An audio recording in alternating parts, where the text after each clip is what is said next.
Well, hello everyone. Welcome to Backstage with PV3. I am Pat Quinn, filling in for Pete Vargas today, and so I'm excited that you are here. Have we got a great topic for you today? So many of you have opportunities to speak to people, whether that's on stage, one-on-one, in phone calls and meetings, or on Zoom, or through social media. You have the opportunity to communicate to other people, but does it convert? Does it convert into customers? Does it convert into leads? Does it convert into more clients? Today, we are all about raising your conversion rate. And so come on in. Welcome. It's great that you are here. You are in the right place. This is Backstage with PV3. I'm Pat Quinn, filling in with Pete today. And I'm excited about today, not just because we're going to have a chance to finish off 2023 with a bang. We've got 2 months left. And we want to make sure that every opportunity we have to have impact, every opportunity that we have to change the lives of someone else, and every opportunity that we have to create revenue for our businesses happens between now and the end of the year. Let's make Q4 the best quarter ever. And one of the ways to do that is to pay attention to your conversion rate. So if we haven't met before, I've been helping speakers and business owners just like you who are using their words to change the world, using their words to grow their business, using their words to create revenue. And I've been helping people communicate more effectively for the last 20 years. I've worked with some of the greatest speakers in the world, from Grant Cardone and Pete Vargas to Tony Robbins and Dean Graziosi, Daymond John and the Sharks from Shark Tank. You name it, I've worked with them. But most of the people that I work with are not professional speakers. Most of the people that I work with wouldn't even call themselves speakers. Most of the people that I work with are business owners, or people with a message, or people with a movement, or people with a nonprofit who want to get more clients, get more donors, get more investors. And the words that come out of your mouth will make the biggest difference in the world. And I often start when I'm working with a client by telling them this. My goal is not that you would get a standing ovation when you speak in front of other people. Many of the people that we work with do get standing ovations, but that's not my goal. My goal is not that people would, after you finish speaking, come up to you and say, wow, you're a really good speaker. You know, a lot of people do come up and say that after our clients get done speaking, but that's not the goal. The goal is, does the person you're speaking to want to take the next step with you? Does the person you're speaking to want to go deeper? Because I know this, you can change someone's life a little bit the first time you speak with them. But if you want to have real life change, if you want to have real impact on the world, you're going to have to get people to engage after your presentation. Your goal is going to be that after they hear you speak, they will want more. Buy something from you, join something with you, sign up to follow you. They want to do something. They want to take action. The word that we have for that is conversion. That's what conversion is. Conversion is taking someone who's listening to you speaking and getting them to take the action that you want. So let's just do a hypothetical right now. If you were to speak to 100 people, think of your ideal audience. If you were to speak to 100 people and you would ask them to take an action, buy my product, sign up for my coaching program, take my online course, donate to my cause, sign up for my newsletter, doesn't matter what it is. If you would ask them to take action, what percent of them, out of one, we have 100 people in the room, so I'm trying to make the math easy for you. If you spoke to 100 people, what percentage of them, how many of them would take that action? Because I know this, I've worked with speakers who, when they speak to 100 people and they ask those 100 people to take action, 1 or 2 people take action. Stacy said 2%.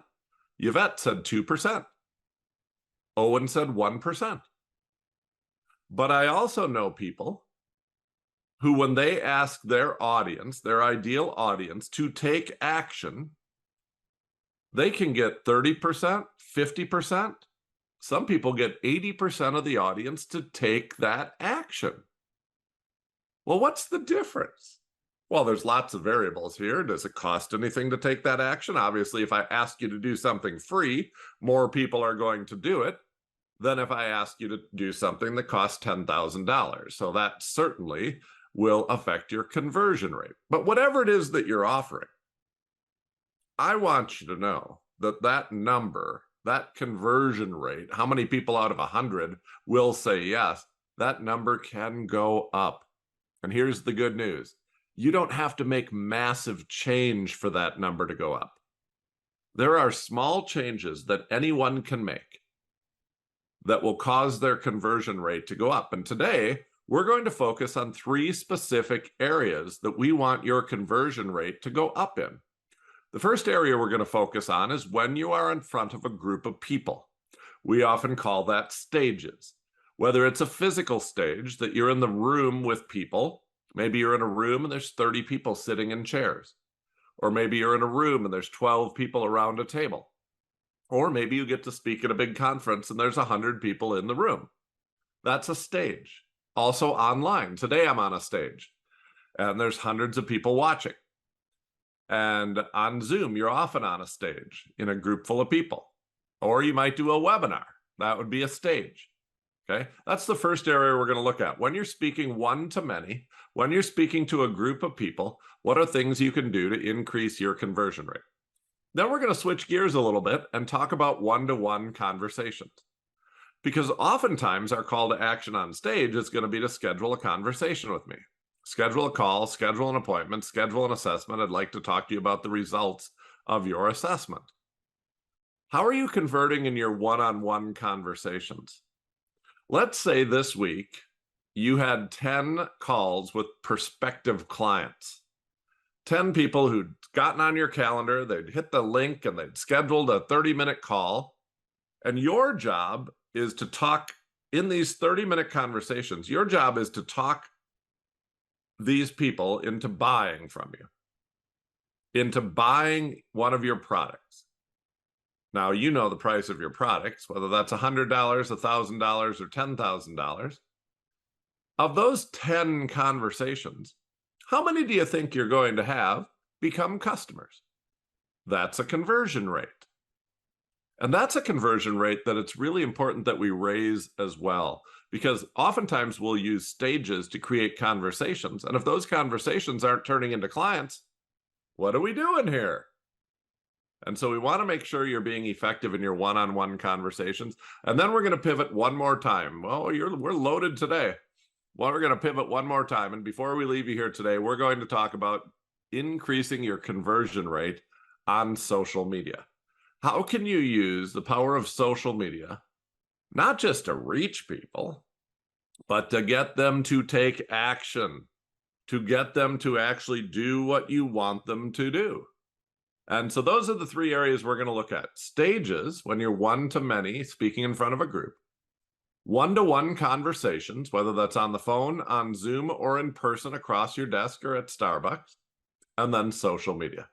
And I'm not going to do this alone. I'm joined by one of the most amazing business people I know. She's a great speaker, but many of you know her as one of the best coaches in the world because she coaches in many of the programs at 10X Stages. And can you guys make some huge noise and light up the chat for Hope Zvara? Hope, how are you today? Hello, everybody. Hey, Pat. It is an awesome day today. A little gloomy here in Wisconsin, but it's not going to be gloomy here today on live with you. And I'm excited for this conversation. Yes, we are backstage with PV3, but I'm not with PV3. I am with Hope Zvara, and Hope has been using all 3 of these modalities that we're going to talk about today. I know, Hope, your business, Mother Trucker Yoga, has grown so much because you've spoken on some big stages. But I also know that you use one-on-one conversations to help grow your business and social media. And so you're using all 3 of these methods, and all 3 of them can increase your conversion rate. So why don't we get started with stages? And as we start to think about increasing our conversion rate on stages, what are the mistakes that people are making? What do you see speakers that you're working with and business owners that you're working with who get opportunities to speak? What mistakes are they making that they don't even realize are killing their conversion rate? What are they doing wrong? Well, I think one of the biggest ones is they're not even clear on the message that they're trying to convey. They're talking in circles. They're telling stories that have nothing to do with the topic they're supposed to be speaking on. Maybe you can call it lack of pre-planning, but really it's lack of clarity as to why it is that they're up on the stage that day. Sorry, I thought I muted that, but I guess I didn't. Is this one of the And mistakes we're talking about, is when your phone goes off when you're on a yes, stage? it is. Yes, it Okay, is. I just Make want sure to you make don't sure just we were mute just it. modeling for people that when your phone goes off and you're on the stage, that's not a good for conversion. Turning down the volume apparently does not equate to muting. I get it. I get it. But I'm not having clarity as to what it is that you're talking about in the first place. That can really start to make the audience lose trust in you, which when you get to the offer, if you ever do, is going to make it even more difficult for them to want to trust giving your personal information, giving you their credit card information, or just trusting that you can actually help them solve the problem that they have. Yeah, I see that so often. We call it alignment in many cases. Is your talk aligned with your content, which is aligned with your offer? And oftentimes people are like, oh, I solved this problem for people, but then their talk is about something else. Or their talk is about one thing and their offer is not aligned with it. But when you have that alignment, and that comes with clarity, that's the big mistake, that people don't have clarity. That's just a huge problem. So let's talk about what people should do. Of course, many of you have heard Pete and I talk about the 4-part story braid framework, that you don't start when you have the opportunity to speak in front of a group of people. You don't start with your content, and you don't start with your offer. You actually start with an opening story. And the perfect purpose of the opening story is to connect. The purpose of the content is to help people. The purpose of the tactical offer is to direct people, and the purpose of the emotional close is to inspire them to take that action. And so the mistake that I'll tell you that many people make is to have more than one call to action. Even after I teach this, last week I was in Miami. I see some of you who are chiming in on the chat. Some of you who are chiming in on the chat were in Miami with us last week. And I taught that you should have one call to action. And even after I taught that, like an hour after I taught that, somebody came up to me and said, but it's okay to sell something and give something away, right? And the answer is no. When you sell something from the stage, and then at the same time say, oh, and by the way, I've got this free resource. If you'd like to sign up for this free resource, you can sign up for this free resource. You are killing both of your conversion rate. You're not collecting enough leads off the free offer, and you're not getting buyers of your paid offer because people are confused. When you make more than one call to action, people freeze. People freeze because they're overwhelmed, scared, and confused. And when you're overwhelmed, scared, and confused, you don't make decisions. You just freeze and stay right where you are. And so make sure, I know it's going to kill you, that if I sell, I'm going to miss some people in the room. I'm not going to get any leads. Or if I give leads, some people might have wanted to buy it right away. I know it feels like I'm leaving people behind, but you're actually converting at a higher rate when you do that. Now, one term that I've used in the past is VUCA. VUCA is volatile, uncertain times. And VUCA times are when things are volatile and uncertain, okay? And people make decisions differently during VUCA times. And so here in the end of this year, and we're in a volatile time right now, and as 2024 rolls around, I just got to tell you, when election time hits in the United States, it's going to feel volatile because everybody's going to be yelling, the sky is falling. Doesn't matter what side you're on, the sky is falling. And so people make decisions differently during VUCA times. Joseph Marx wrote a Nobel Prize winning paper on this that won the Nobel Prize in economics. And one of the things that you want to do during VUCA times is not oh, I thought I froze for a second. One of the things you want to do during VUCA times is not freeze. One of the things you want to do during VUCA times is not make the audience feel like things are out of control. How do I do that? I do that by talking too fast during my whole presentation. I do that by gesturing wildly during my presentation. I do that by having my voice really high And my voice being really high and talking really fast actually makes the audience more tense. And so some things you want to think about doing when you're talking about your offer are to slow your voice, lower your voice, slow your movement. And here's the number one thing. Let the audience know how they can be in control. See, if I say to you, it's out of control. 2024 is completely out of your control. Who knows? The virus might come back. The election might go one way. There might be war in half the world. It's out of your control. Are people going to make decisions or hold on to their money? Are people going to move forward or say, well, maybe I should wait and see what happens? So here's what I want you to do. Frame your offer in how it puts the audience in control. Let's say I'm trying to sell a workshop, and the workshop helps you grow your business. When I get to this point in my offer, what I should say is, whether or not your business grows in 2024 isn't up to who wins the presidential election. It's not up to the economy. It's not up to whether there's inflation or not. It's not up to whether the virus comes back or not. It's actually up to you. The choices that you make today will determine whether or not your business grows in 2024. You get to choose. You're in control. It's not going to be based on politics or the pandemic. It's going to be based on the choices that you make, the investments that you make, the decisions that you make is under your control. See what I did there? I slowed my voice. I lowered my voice.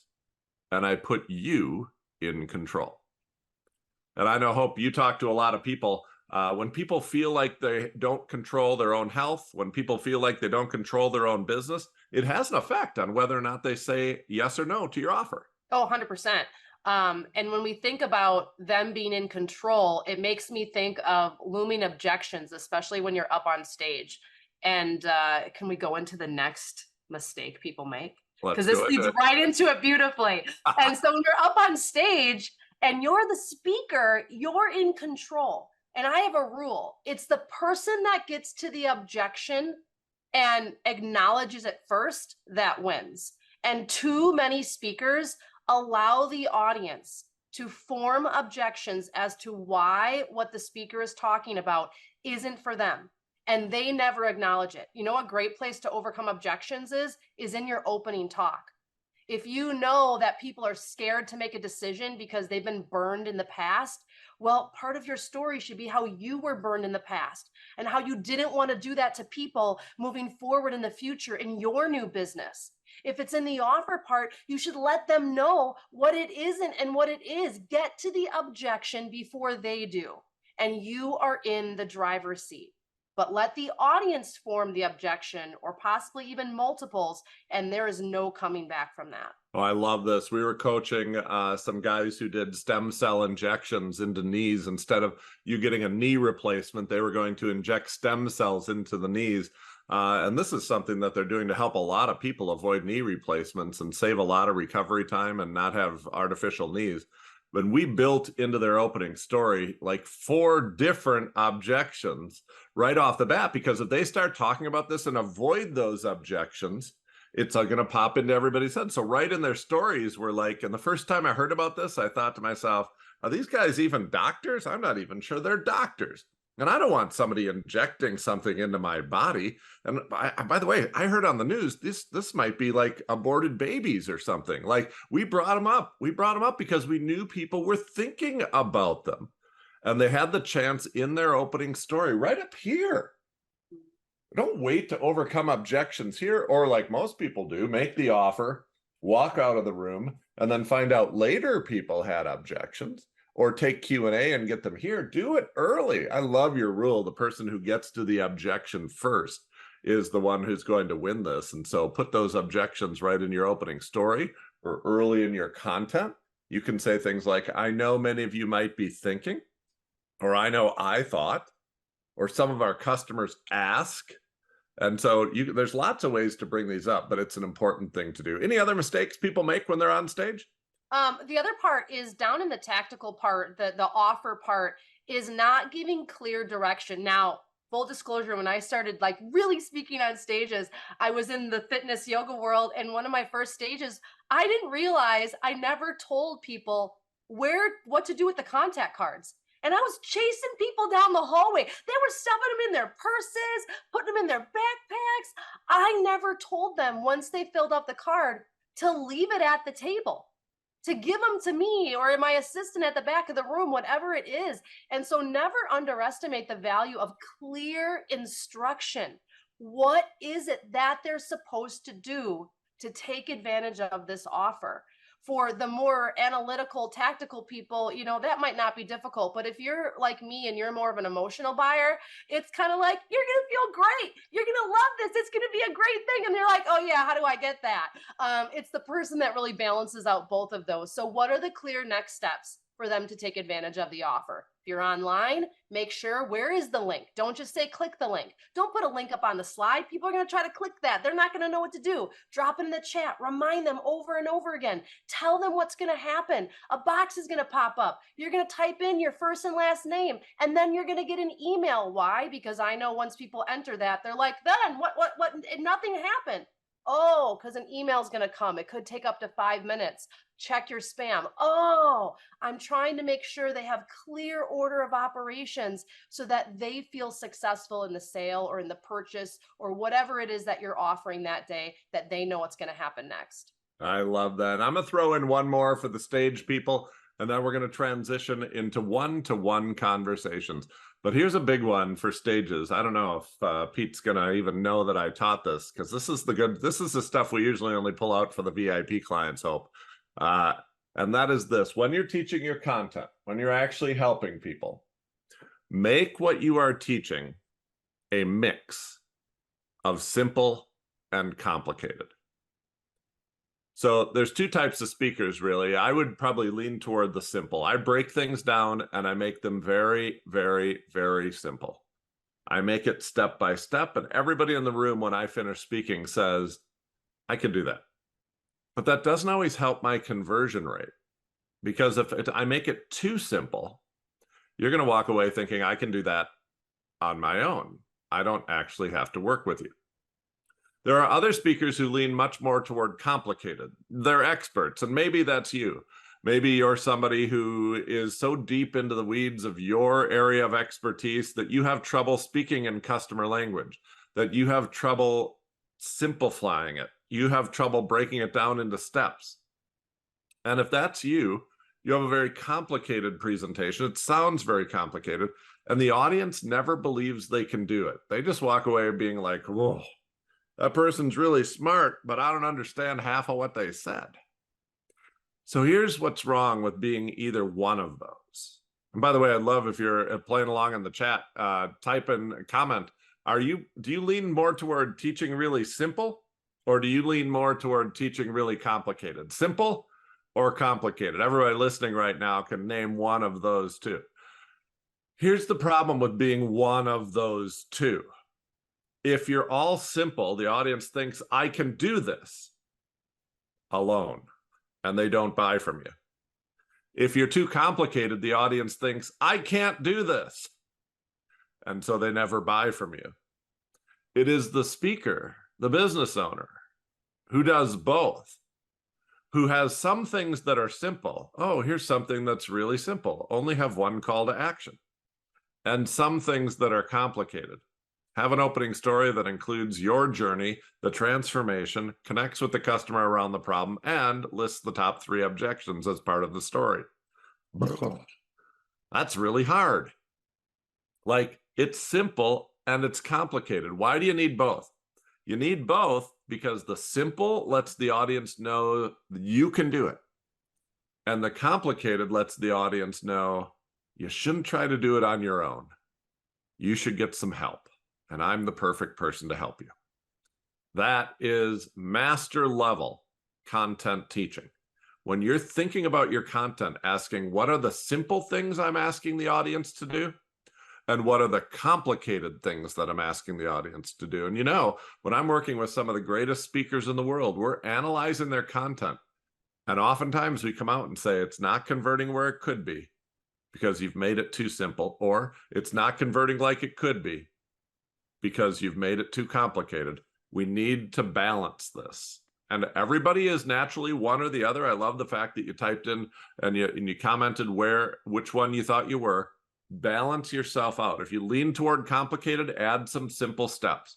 If you lean toward simple, add a few things that are more complicated.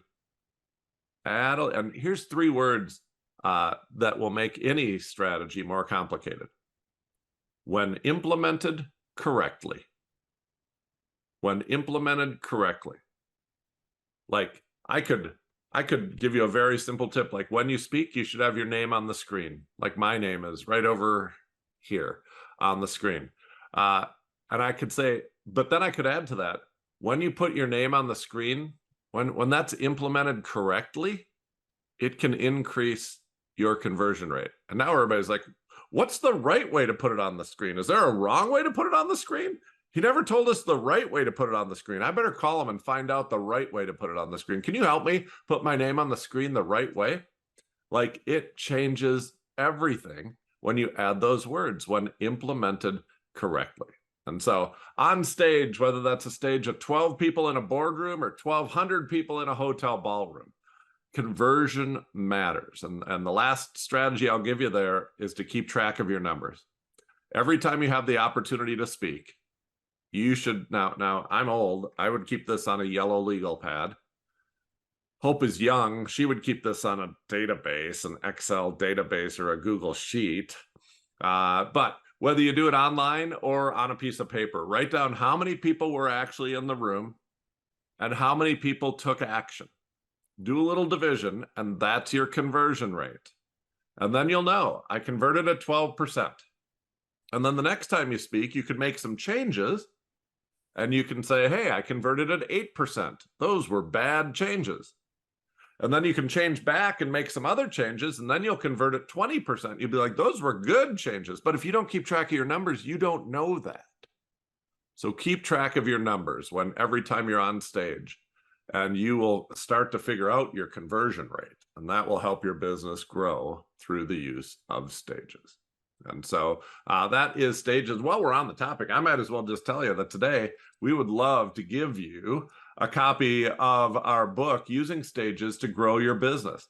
Using Stages to Grow Your Business is an ebook that makes it step by step on how you can grow your business through speaking and through the use of stages. And so I can drop the link right here.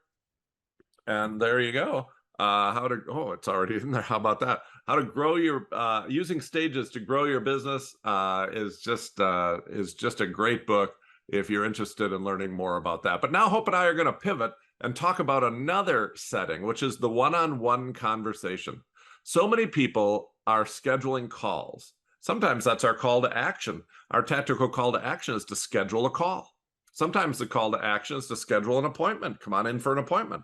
Sometimes it's to take an assessment, but then I'm going to have a one-on-one conversation with you afterwards to go over the results of the assessment. And the purpose of that is actually to sell you into my program or to sell you my products or services. And so whether you use it as an assessment, a meeting, a call, let's talk about those one-on-one conversation. Because if you have 10 calls scheduled next week, I don't want you to get 0 customers out of it. I don't want you to get 1 customer out of it. I want to increase your conversion rate. And so Hope, when you're thinking about the one-on-one call or the one-on-one conversation, what are the mistakes that people are making that they don't even realize are hurting their conversion rate? The first one that comes to mind is you're talking too much. The best sales / conversation calls, whatever you want to call it, it's the person that's speaking about 46% of the time and listening 54% of the time. And I have a gut feeling that many of you are doing way too much talking, explaining your programs, talking about past experiences, all this on and on and on and on, when really you need to dial that back, ask less questions, and let the other person, the person that you want to be a client, the person that wants to be seen and heard, the person that has been burned many times before and is like, is this person actually going to be able to hear me, listen to me, and help me, talk a little bit more. And when you do that, wow, you can actually take in information, and your next question can be an intelligent one. Your next question could be one that actually is tailored to the person at the other end of the table. That next question can be the one that helps lead to the sale and helps them solve the problem that they have. Yes, I remember I had a friend, Bobby, and Bobby told me once that she has never written a proposal that didn't get accepted. And I was like, what are you talking about? You've never written a proposal for a business that didn't get accepted. And she said, well, I don't write it by myself. I write it on the phone with them as they're talking. And Gold she's right doing there. exactly what you're talking about, which is when we get on the phone with people, we think, oh, I have this short opportunity to show them how smart I am. And what the really smart business person is doing is saying, I have this one opportunity, this really great opportunity, not to show them how smart I am. I have this really great opportunity to learn about their needs so that I can propose the perfect thing for them. That is absolutely brilliant. If you're just joining us, we are backstage with PV3. I'm Pat Quinn, and I'm here with Hope Zvara, founder of Mother Trucker Yoga. And she is walking us through the mistakes that people make that are killing their conversion rate. And we're talking about one-on-one conversations. What's another mistake that people make in one-on-one conversations that they don't even realize is hurting them? Well, this one was hurting me, and I didn't realize it until I changed this, and it has made a world of difference. When getting on a call or meeting someone one-to-one in person, doesn't matter how it is you're meeting, you're asking why too many times. And what I want you to do is change those why questions to what questions. When you ask why to somebody, they get very defensive. It's like you're looking down on them, like they did something wrong. They already feel like they did something wrong. Now you're pointing it out. And funny enough, Pat and I were chatting, and the same is true in parenting. Asking your kids why too often just makes them fold their arms and look down and say, I don't know. And so if you're getting a lot of crickets on the other end of the conversation, or if you find that they're not going so well, maybe listen back to the Zoom recording. Maybe just take note of how it is you're phrasing what you're saying to the other person. And if you can flip, well, why did you do that? Or why did you think that didn't go so well with your last coach? To what would you have changed? What did you like about your previous experience with that coach? Change the whys to whats, and you're going to have customers every time. Wow, what a simple language change. Instead of asking why, which puts people on the defensive because you have to justify yourself, switch it over to what, which keeps it factual, keeps it non-emotional, and I think you're going to learn a lot more. When you do ask kids why they did something, most of the time they lie because they don't know why they did something. And I imagine that's true for adults too. When you ask them why they made a business decision, why they haven't done this yet, why they haven't changed this in their business, why it's not working, they probably don't know. But when you ask them, what have you tried? What is your goal? What are you looking for? What else? What other resources do you have? It's just so much better of a question. The words that I love, and this came from Amy Yamada when she taught it to our group. She says, when you get to the end of the information gathering part of the call and you're ready to present them with what you think they should do, the tactical call to action to direct them into what they should do next, use these words. Based on what I've heard you say today, I think the best next step is this. If you just give an offer and say, you know what I think you should do is this, they're going to think you're giving the same offer to everybody. They're going to think it was a sales call from the beginning, and they're not going to treat it as what it was, which is a consultative, personalized conversation. And you're really making the very best recommendation for them. So here are those words. Based on what I've heard you say today, I believe the next best step for you, or the best next step for you, is this. And if you use those words to pivot from the information gathering part of your presentation, of your call, into the offer part of the call, or suggestion or tactical call to action part of your call, you're going to get more people to say yes. Any other advice for us as we go into our one-on-one conversations, Hope? Well, I got one more, and maybe some of you are doing this and maybe some of you aren't, but I see this often when I'm working with clients, having one call to action at a time. Now, when I say at a time, What I mean is not presenting, here are your 5 options. Which level of the program would you like? Using the phrase now you've learned from Pat, delivering one option to them. And if you're like, well, what if they say no to that or it doesn't work? Then you can shift the conversation.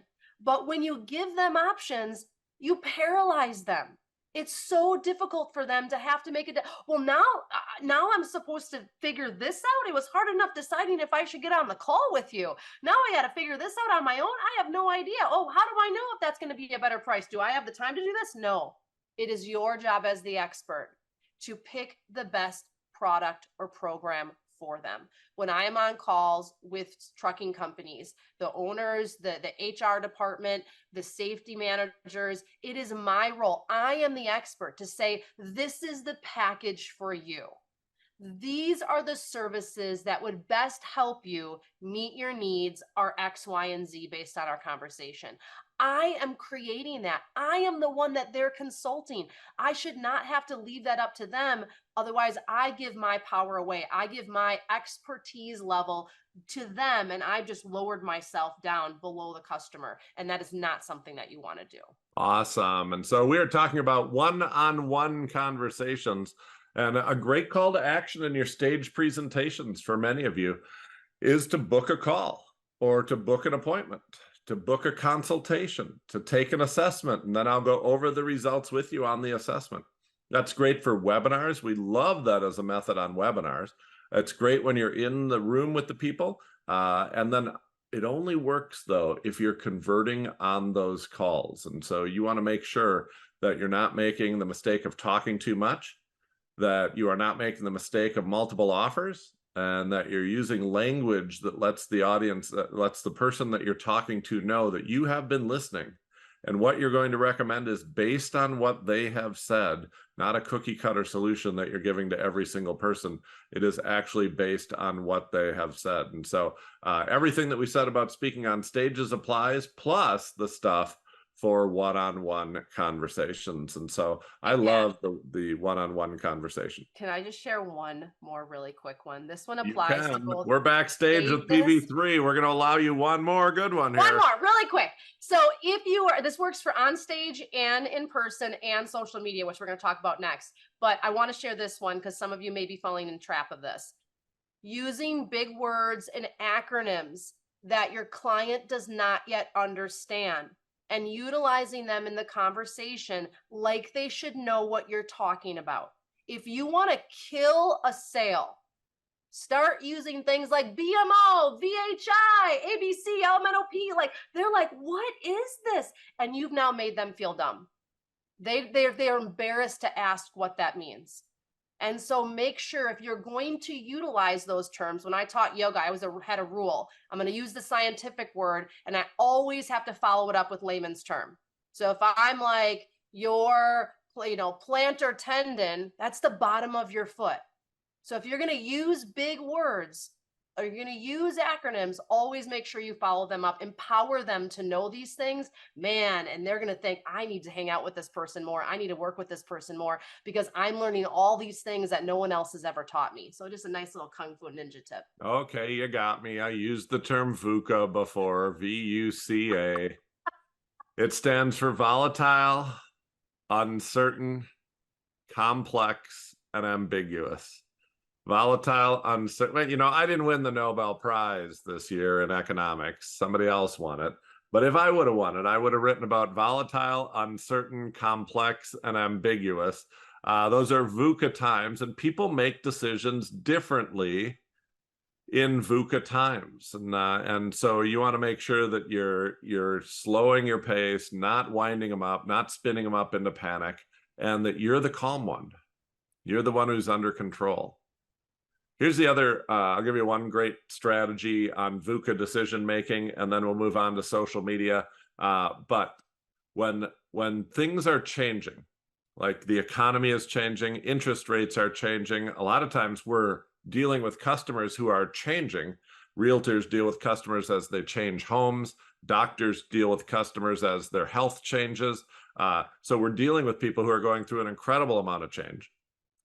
One of the mistakes that we make is underestimating how much people hate change. I've heard people while making an offer say, this will change everything. Download our book. Download our book, Using Stages to Grow Your Business. It will change everything. That's not a good way to get people to download the book, because people don't like change. So here's what you should do. What you should do is first talk about the things that won't change. Okay? And so you are still going to go to work every day. You are still going to be in charge of your own business. You are still going to get to decide who you want as customers and who you don't want as customers. And by the way, your product line doesn't need to change. If you're selling physical products, you can keep selling those. If you're selling services, you can keep selling those. If you're selling information products, you can keep selling those. That doesn't need to change at all. Now, what will change is that every month that you speak on a stage, your revenue will increase. What will change is that when you start using stages to grow your business is going to start growing faster. So you better pay attention to how you're going to scale your business. But see what I did there? I didn't say everything's going to change, because that's not actually attractive to people. And I didn't start by talking about what was going to change. I actually started by talking about what won't change. And so when I'm coaching a speaker or trying to sell somebody my speaking services as a speaking coach, I'm not going to try to change your personality. Some people are wild and boisterous. Some people are funny. Some people are more serious. Some people stand still. I'm not going to try to change that. The most important thing is you be you. And I'm not going to change your topic. Your topic is just fine. And I'm not going to change what you wear when you go on stage. If you want to dress up and wear a suit, wear a suit. If you want to wear a black t-shirt and black jeans like 3/4 of the speakers these days, you go right ahead. I'm not going to change that. I tell you what I will change. I'll change the opening of your presentation so you stop separating yourself from the audience and you start connecting with the audience. And I'm going to change how many people take advantage of your offer. Those things will change. See what I did there? I didn't start by saying I'm going to change everything about your speaking, because nobody wants that, especially when everything else in the world is changing. When politics is changing and the economy is changing and our health is changing and war is changing and who knows what else is changing, I don't need more change in my life. Tell me what's not going to change. Tell me about the stable, hard rock things that aren't going to change. Talk about those first, and then talk about the differences of using your product or using your service. And you're going to get so many more people to be comfortable with that change, to say yes to taking that next step, to having that meeting, to buying your product. And so always start with what won't change and then morph into what will change. That works for conversations, and it works every time you're on stage. All right, we have covered 2 of the big 3. If you're just joining us, we are backstage with PV3, but there's no PV3. It's PQ1 and Hope Zvara. I'm Pat Quinn, and we have covered how to increase your conversion rate on stages, and we have covered how to increase your conversion rate in one-on-one conversations. And let's turn the page now to social media. Many of you are reaching your audience through social media, and that is actually a great opportunity to get people to take action, but only if you don't make mistakes, Hope. What is the number one mistake you think people make on social media that's hurting the number of people who take action based on what they're posting? Well, I got a couple, but I think the first one is you're not clear on your audience. You can't talk to everyone, especially on social media. If you want to be lost in a sea of a million accounts, try talking to everyone and their uncle and their cat and their camel that lives next door at the farm. Like, everyone is going to just get lost in that shuffle. For many of you, you're trying to get heard, you're trying to get seen, you're trying to get followers, you're trying to get engagement. Try to narrow in. When I started Mother Trucker Yoga 6.5 years ago, man, I was so scared, because I was going from trying to talk to everyone and was kind of mediocre at it to narrowing down and only talking to truck drivers, really learning to stay in my lane. But I told myself, if I'm going to do this, I'm going to do it right this time. And so when I got on social, when I started having conversations, everything I did, everything I posted, everything I was talking about revolved around one person and one person only. And guess what happened? people started listening.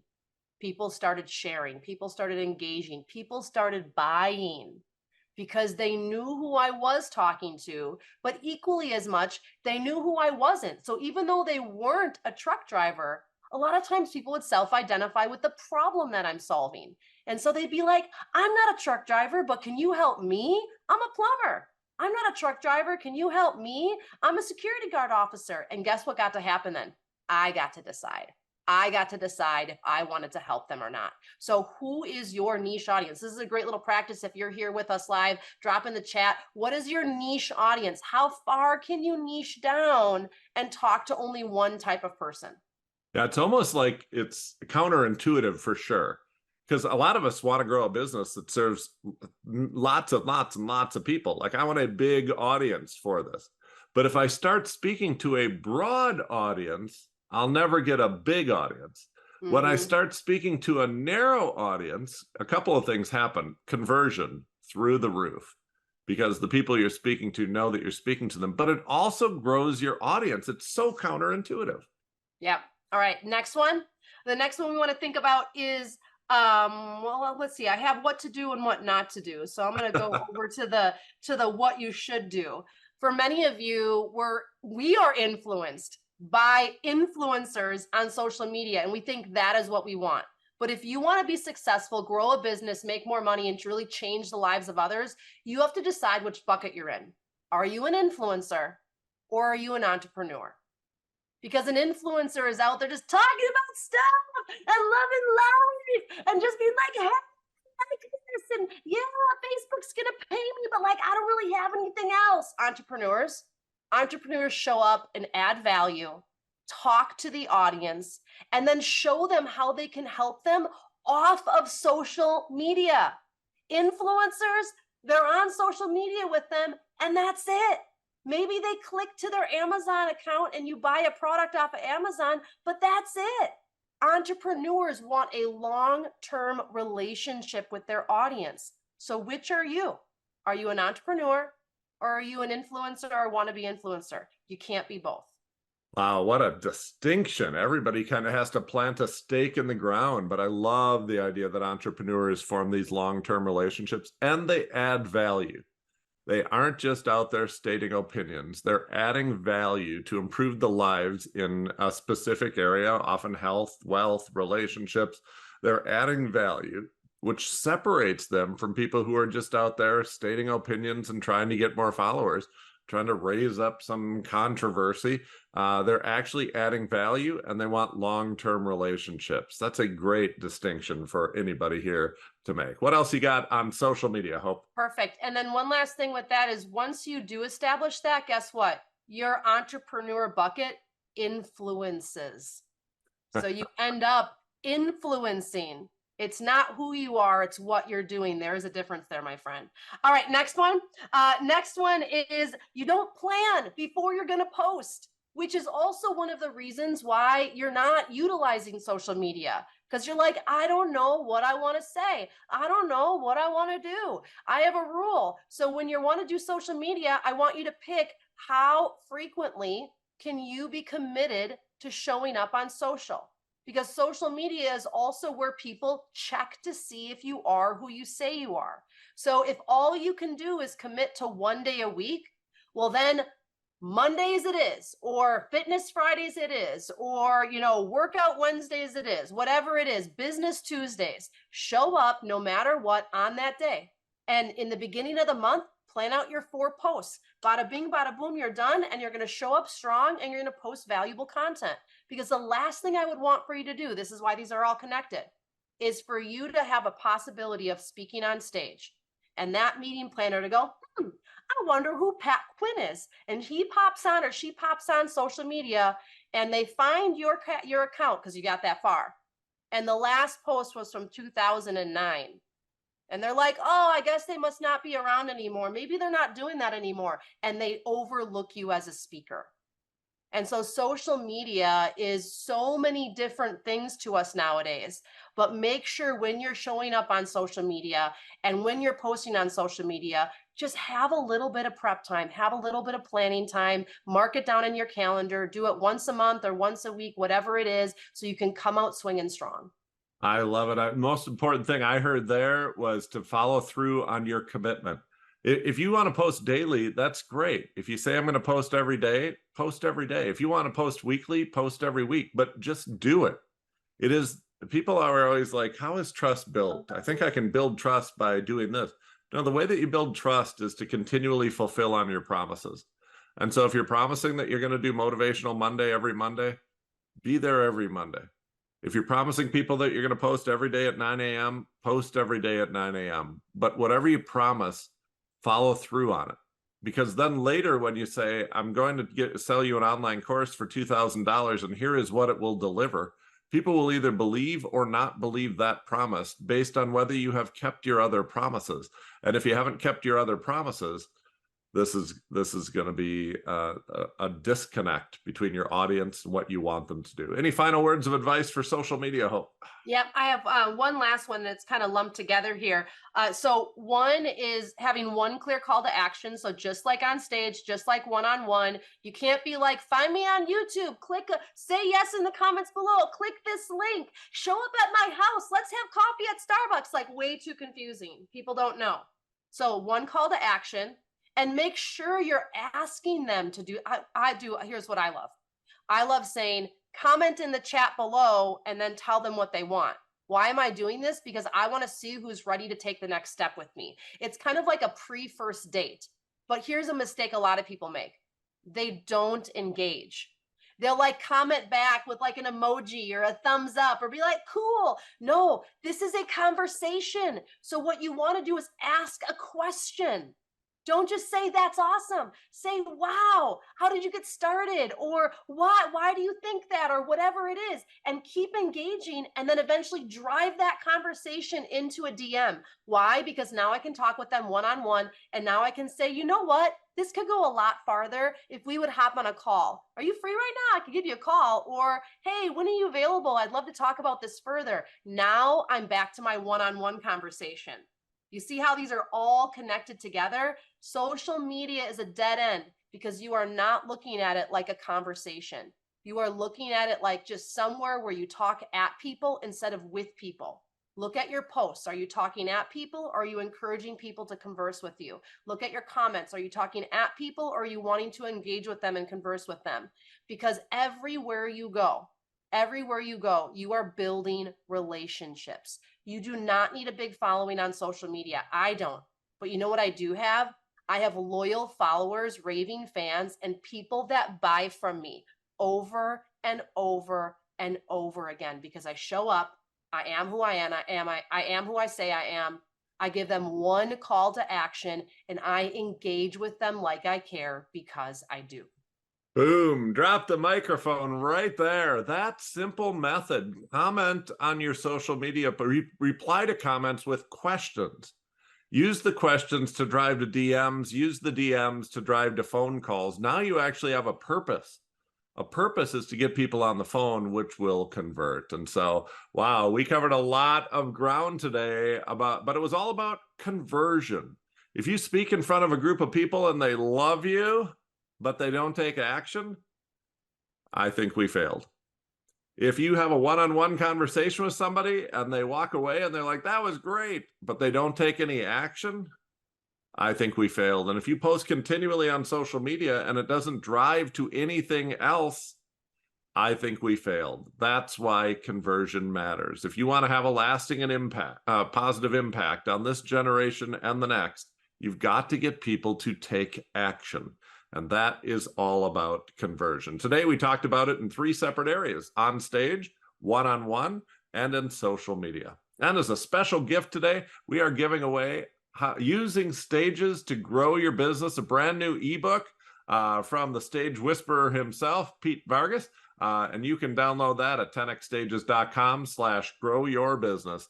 10xstages.com/grow-your-business. Hey, would you do me a favor and make some noise and give some thanks to Hope Zvara, our special guest today, the founder of Mother Trucker Yoga and one of our top coaches in all of our 10x Stages programs. Thanks, Hope, for being here and for helping all of us with our businesses. Thank you guys so much. Now go take action. Yes, we failed if everybody doesn't take action at this point. Hey, I am Pat Quinn, and on behalf of Pete Vargas and Hope Zvara, our special guest today, I want to thank you for being part of Backstage with PV3. Pete Vargas will be back next Thursday. You never want to miss it. Every single Thursday, it's Backstage with PV3. Make sure you download our free ebook, Using Stages to Grow Your Business. I'm Pat Quinn. Thanks for being part of Backstage with PV3.